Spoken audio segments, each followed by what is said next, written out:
Hello mọi người, welcome back to my channel once again. Hôm nay mình sẽ làm cái gì khác chút nha. So today I want to do something a little bit different. Mình tình cờ thấy được cái này ở trên Google thôi. Cái này không phải tự mình nghĩ ra. So I accidentally found something on Google. So this is not something I made up, I just found it online. And I thought, maybe we can do some reading comprehension, yeah? Cho nên mình nghĩ ra thôi, hôm nay mình có thể tập cho các bạn nghe và viết. Thì các bạn có thể nghe một lần rồi coi có các bạn hiểu được bao nhiêu nhé. Rồi các bạn có thể tập viết xuống nữa cũng được. So we can practice some listening skills. And if you like, you can write them down like dictation. Yeah. Có thể bạn viết chính tả cũng được, còn không bạn chỉ nghe thôi, nghe coi rồi bạn hiểu bao nhiêu. So after I read the text, I will also, there's 10 questions to answer and I would like to go through those 10 questions as well. So to make sure, to see how well you have understand the text. So sau khi mình đọc xong cái bài văn, ở đây nó sẽ có 10 câu hỏi và mình cũng sẽ muốn đọc những câu hỏi đó và go through, đọc chung với các bạn để coi các bạn có hiểu được bao nhiêu về cái bài văn ngắn này, ok? Cho nên các bạn chú ý nghe nha, tại vì sau đó mình sẽ làm cái 10 câu hỏi trong cái bài tập này, ok? So it's just a short story, short paragraph, cũng không có dài lắm đâu, chỉ có nửa trang giấy thôi, ok? So let's start with some reading comprehension today. Yeah, are you ready?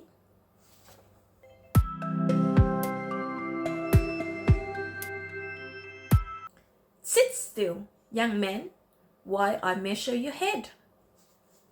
I met up with some old friends last week, and we got talking about our childhoods and how our parents used to embarrass us. One friend told us how her dad used to turn up after the school disco to pick her up in his dressing gown and slippers in front of everyone. Another talked about how her mum would wear her clothes, including mini skirts and trainers, so age inappropriate. Another talked about her dad, who would insist on performing stupid magic tricks to all her friends. But my story beat them all. I told them about my dad and a very strange habit he had. Whenever my sister Alice and I got a new boyfriend, my dad insists on measuring their heads. That's right. He used to measure their heads. He used to sit them down and explain that he was not insisting. Oh no, it was quite voluntary. But he really wanted that measurement. Some boys just fled, ran out the door, and I never saw them again. But usually, they would go along with it. They would sit there bemused, wondering what on earth was going on. Why my dad got his tape measure out and measure the circumference of the head. They were probably thinking he had a nice hat to give them or something. It wasn't that. My dad used to say he liked the measurement of a head to be in proportion to the body.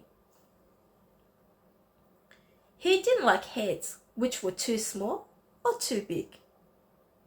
Alice and I used to argue with him about it, but not much. At the end of each day, he was a great dad, and both Alice and I married wonderful men.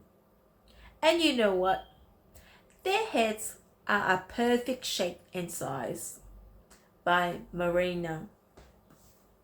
Interesting story, hey?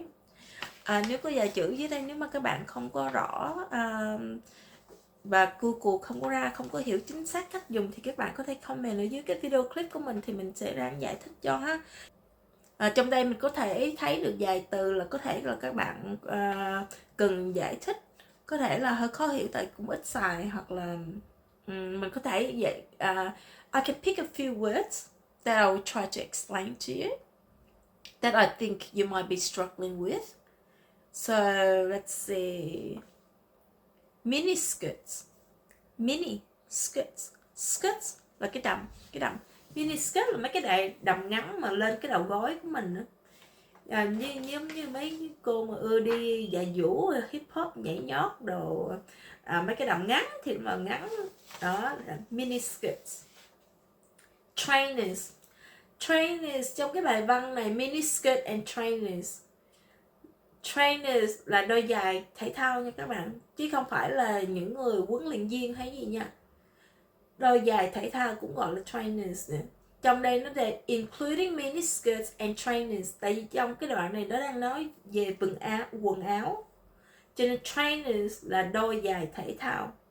Yeah. So age inappropriate. Nó là cái chữ đi chung mà thấy nó có cái gạch ngang không? Age inappropriate, tức là inappropriate là không có thích hợp, không cho thích hợp cho cái tuổi tác. Tức là mẹ của cái cô này đã mặc quần áo, mặc cái đầm rất là ngắn với đôi giày bata rất là không có hợp với cái tuổi của người mẹ. Age inappropriate, không hợp với lứa tuổi của mình. Circumference. Circumference, cái này là từ trong toán nha, là chu vi của cái vòng tròn đó.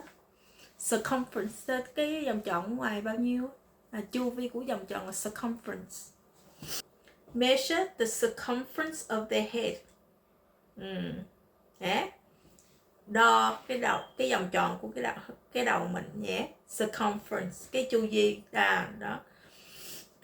Cái này là đọc như chữ S chứ không phải chữ C nha. Circumference. Rồi cái chữ kế có thể các bạn hơi có proportion, cân đối, tương xứng.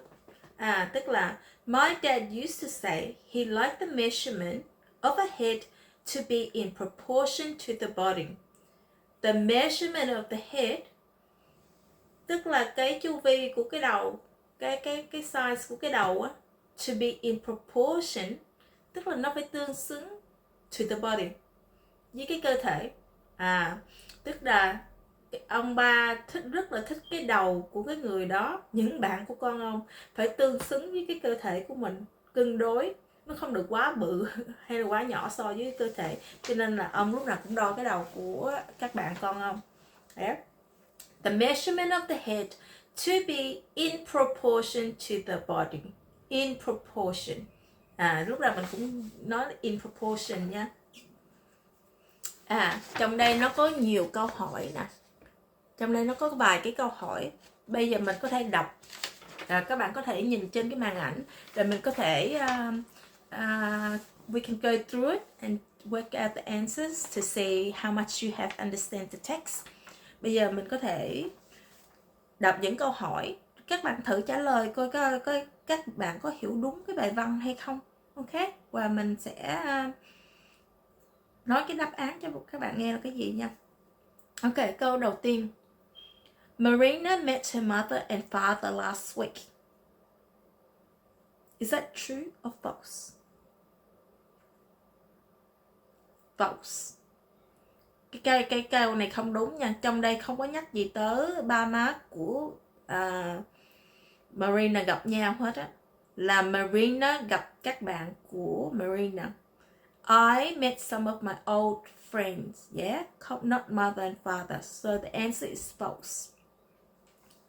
They talk about how their parents used to embarrass them. Is that true or false? It's true. Câu này đúng nha. Số 3.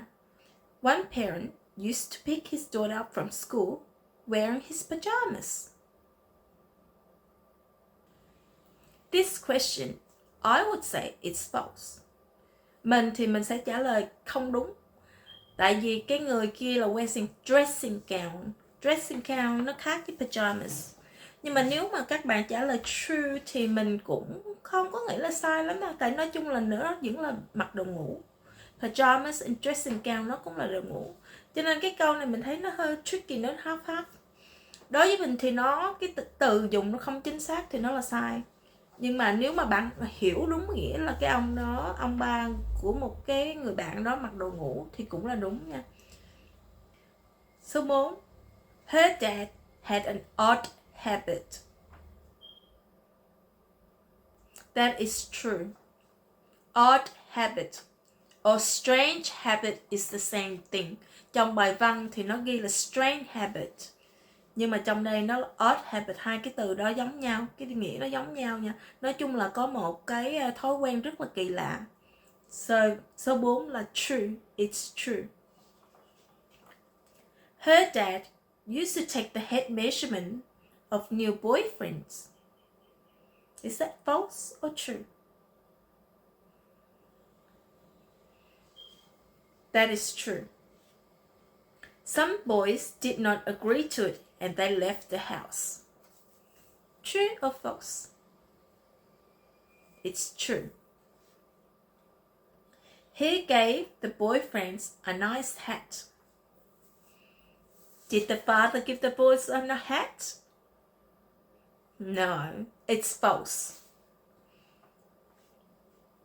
He said that the head should be in proportion to the body. Is that true or false? Câu này nãy mình có giải thích sơ rồi nè. The head should be in proportion to the body. It's true. The sister never argued about it with their dad. Is that true or false? They never argue about it. False. Không có đúng nha. False. Number 10.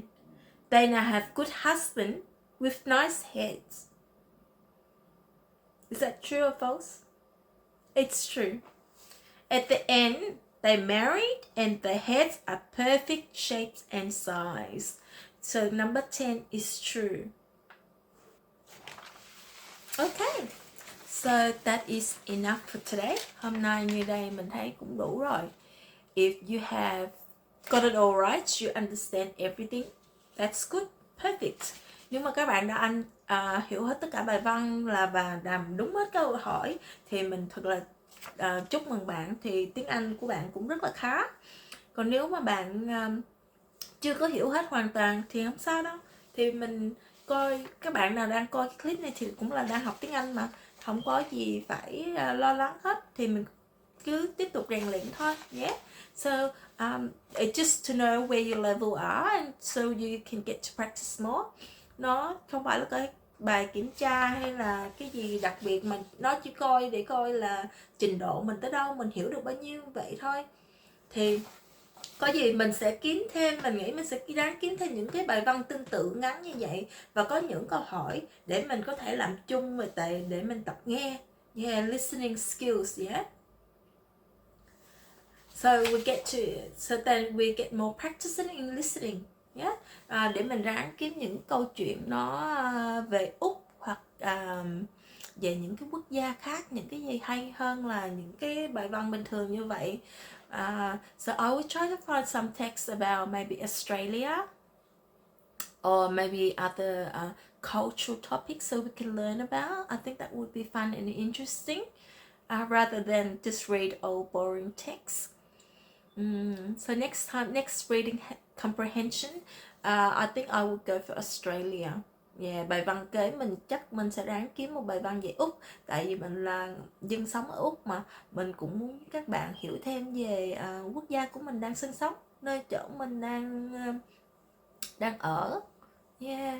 Ok, cảm ơn các bạn đã theo dõi kênh của mình nha. I'll see you guys next time.